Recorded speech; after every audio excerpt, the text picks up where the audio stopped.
car market is about to implode. What the f***? Can you imagine spending $100,000 on a Jeep Wrangler? My Audi failed me. She broke down on the side of the road the other day. Millions of Americans are returning their brand new cars, and the brutal truth is finally coming out. Nobody wants new cars anymore. We're about to see a COVID 2.0 in regards to the car market, but it's a little bit reversed because nobody wants a new vehicle. Nobody wants a subscription vehicle. Nobody wants to be monitored. Nobody wants their face scanned. And with all the new AI technology things that are coming to where your vehicle could be potentially disabled, it could leave you on the road. There's a lot of people that are fearing that and they don't want their lives invaded. So they're keeping their vehicles.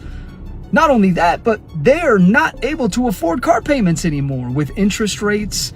With the price of vehicles, nobody wants a new car, and that's why new cars are so heavily discounted.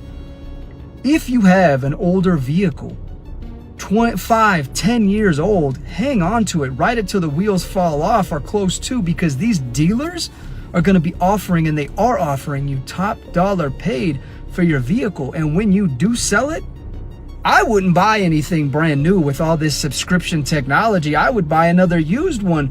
The market is about to get wild. For years, companies made transmissions with metal pans. Every single one of these old Chevy transmissions has a metal pan. Even this old Ford Mustang transmission has a metal pan. But now we got these brand new cars with plastic oil pans. And even worse, they put the filter inside the pan. So when you want to service your vehicle up, you gotta buy a whole transmission pan just to change your fluid and filter.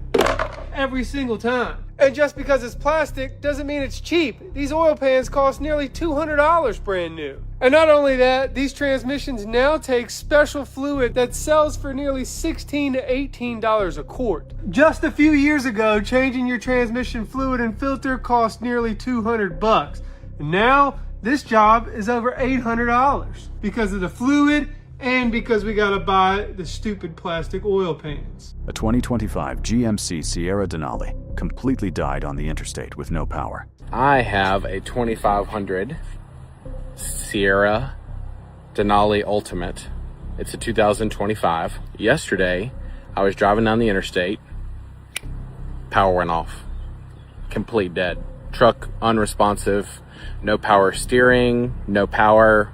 All it said on the dash was reduce power, pull over immediately. So I glided off the edge of the interstate. Fortunately, I was at an exit and dead. All it would do would, you press the button and it would roll and start over, crank, and it would never actually turn over. Did that a couple of times. Ended up having to call a tow truck.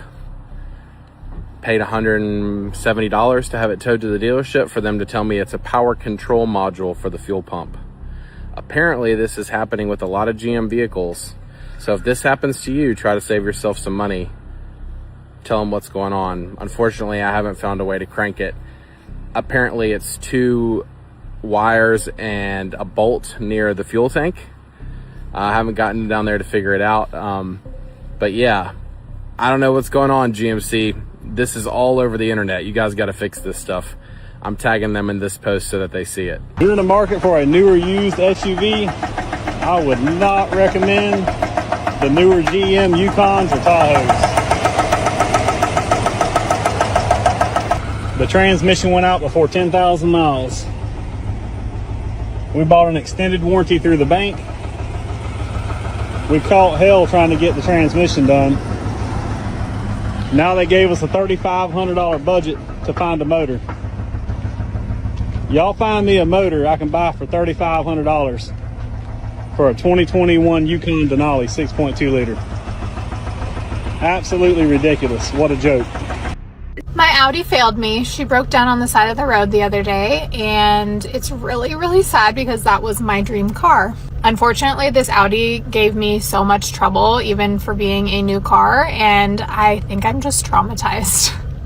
I'm like, take it back. I need something different. I want something that's going to be reliable, but I also don't want like a basic ass car. I loved the Audi. I loved how I felt driving it, and So yeah, if you have a mid to full size SUV that you love and that you feel like has been reliable for you, please let me know what it is, because we are going car shopping this weekend. Design choices are getting worse. Audi is putting strange open vents that collect leaves. What is this? This feels like it belongs in a Mitsubishi.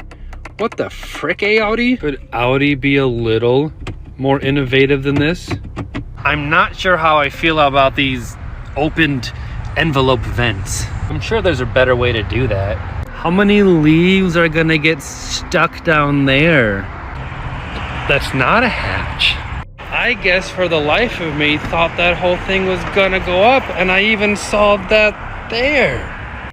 Why is this not a hatch? Well, you know what? I gotta give Kia crap for this because they aren't stopping. So these are the door handles on the new Seltos. Now you can see from a design perspective, this makes sense, but from a functionality perspective, yeah, you gotta have an electronic release with that, and it's all fun and games until that freezes over. Let me know what you guys think, but I think we should just go back to normal door handles.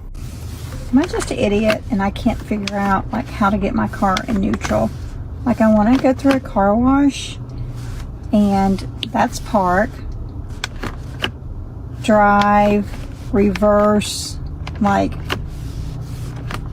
that's the manual mode. Like I cannot get it in neutral to like go through a rolling car wash. What am I doing wrong? Objectively speaking, in many new cars with automatic transmissions, the design is rather clunky and unintuitive. Many automakers strive to create a technologically advanced car, but they don't always manage to make it user-friendly.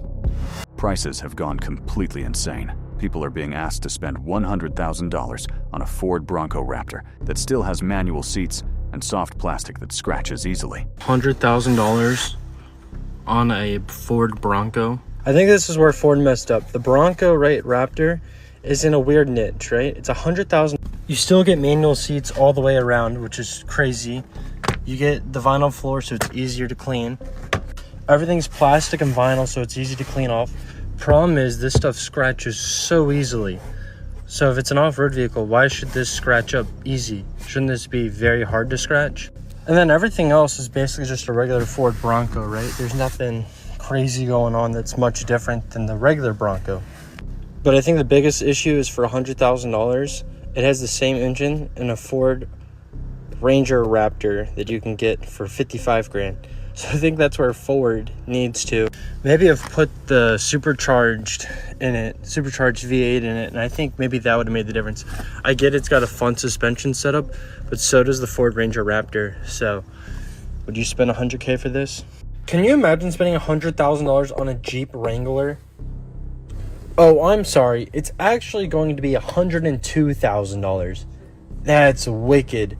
I get this is the 392 edition, so you have the V8 in this, but this is just a Jeep Wrangler. It is the same Wrangler you could spend $40,000 on. Yes, it's got wheels, tires, and a lift kit, and a V8, but is that really worth, $60,000? Like, what? No wonder why this is sitting on the showroom floor and no one's buying it. You would just have to be... I think it's probably better than the Bronco. I do think it's better than the Bronco Raptor because it's got a V8. But my God, $102,000? Think about all the cars you can buy for that price point and then go, oh yeah, no, I want a Jeep. I want a Jeep Wrangler, actually. I want something that's so loud when I drive I can't hear what I'm doing. The wind noise is unbearable. Oh, but I can take the doors off.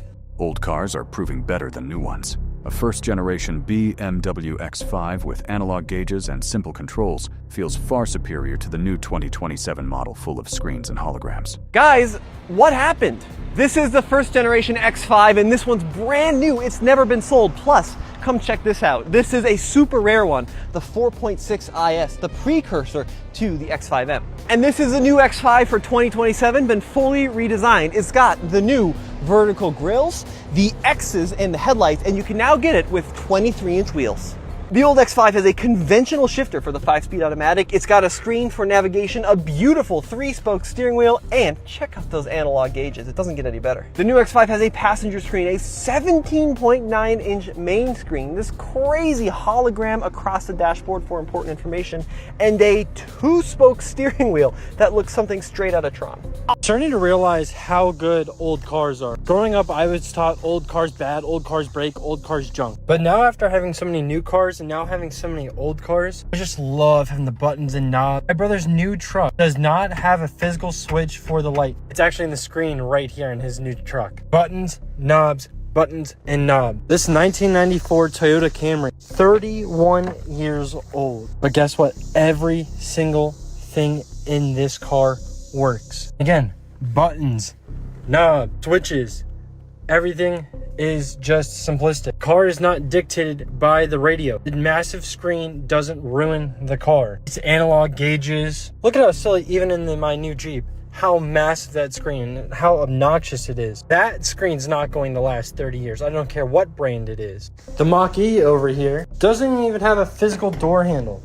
Push button. That's gonna work really well when it snows. Also got the Tesla tablet right there. I'd much rather take this. If you want to upgrade that radio, you can. It doesn't affect the entire car. This is peak automotive engineering. The new stuff is just junk. If you've had a bad experience with a new car, tell me in the comments right now. Don't forget to like this video and subscribe for more brutal truths. See you in the next one.